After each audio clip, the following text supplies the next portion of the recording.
Saudara, terima kasih Anda masih bergabung bersama kami. Dan untuk Anda yang baru bergabung, berikut kami sampaikan kembali 3 topik utama hari ini.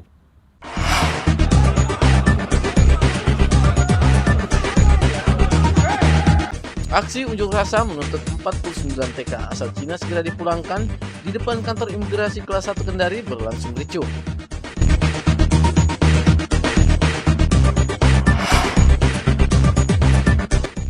Pemerintah Provinsi Sulawesi Tenggara memastikan 49 TK asal Cina yang baru masuk melalui Bandara Halo Oleo Kendari akan menjalani karantina selama 14 hari.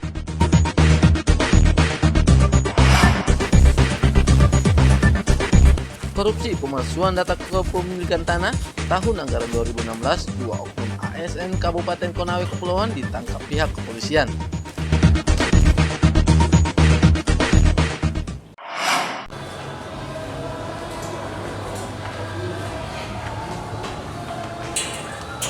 Dalam upaya pemerintah Kota Kendari mencegah penyebaran virus corona, Wali Kota Kendari menginstruksikan seluruh tempat hiburan malam ditutup. Wali Kota Kendari Zulkarnain Kadir mengatakan penutupan tempat hiburan malam ini menjadi salah satu upaya penyebaran virus corona di tempat-tempat umum.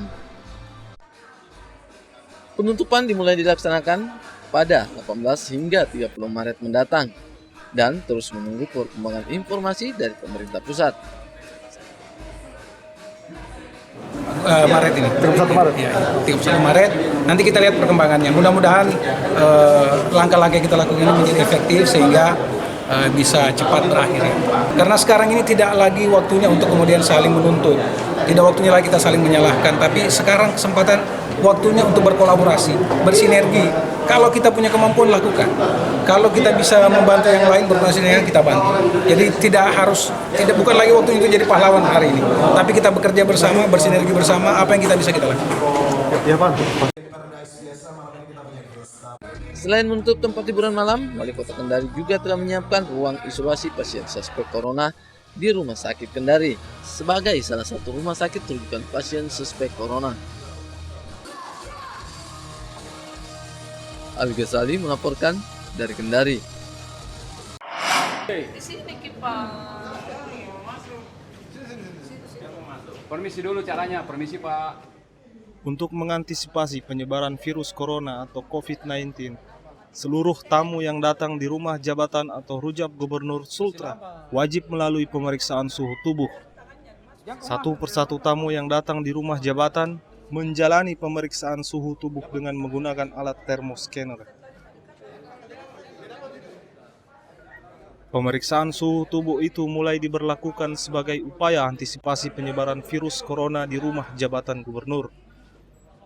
Untuk pemeriksaan suhu tubuh dilakukan oleh Satuan Polisi Pamong Praja atau Satpol PP. Tamu yang memiliki suhu tubuh di atas 37 derajat Celcius langsung diminta melakukan pemeriksaan kesehatan di puskesmas atau rumah sakit terdekat. 34 dari 38 itu sudah cenderung dia sakit, tapi belum tentu dia sakit karena corona. Yang di atas 37 itu langsung dibawa ke Bantar Dianjurkan kepada pasiennya untuk berobat ke puskesmas atau rumah sakit. Selain pemeriksaan suhu tubuh, para tamu juga diwajibkan cuci tangan dengan menggunakan hand sanitizer sebelum diperbolehkan masuk ke dalam lingkungan rumah jabatan gubernur. Randi Ardiansah melaporkan dari Kendari.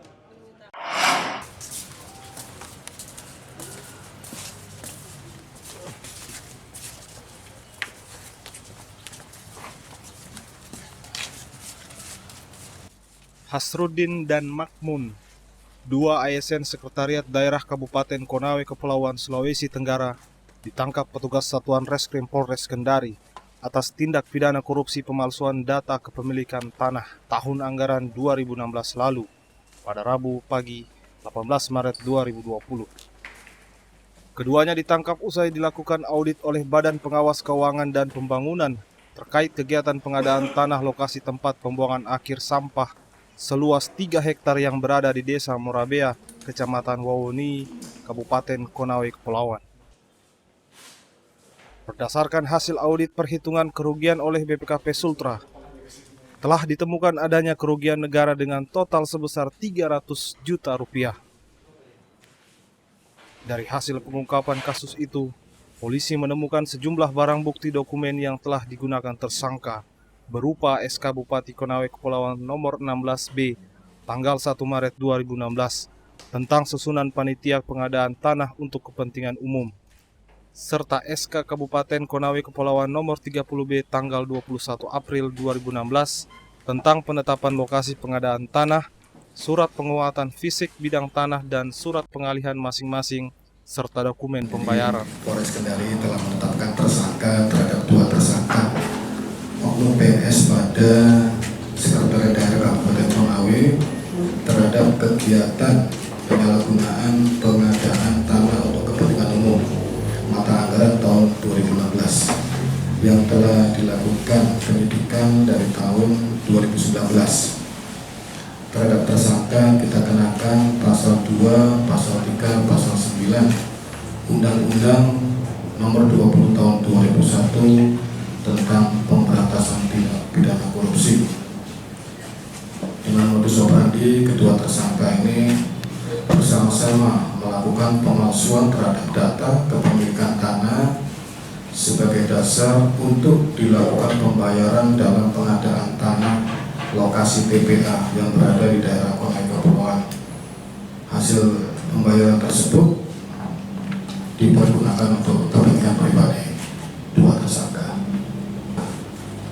Keduanya dijerat pasal 2 dan 3 serta pasal 9 Undang-Undang nomor 31 tahun 1999 atau Undang-Undang nomor 20 tahun 2001 junto pasal 55 ayat 1 KUHP tentang pemberantasan tindak pidana korupsi dengan hukuman maksimal 20 tahun penjara. Olga Salim Mahfud melaporkan dari Kendari. Saudara, informasi tadi sekaligus menutup perjumpaan kita kali ini. Saya dan tim redaksi yang bertugas mengucapkan selamat pagi, selamat beraktivitas, dan sampai jumpa. Mari po.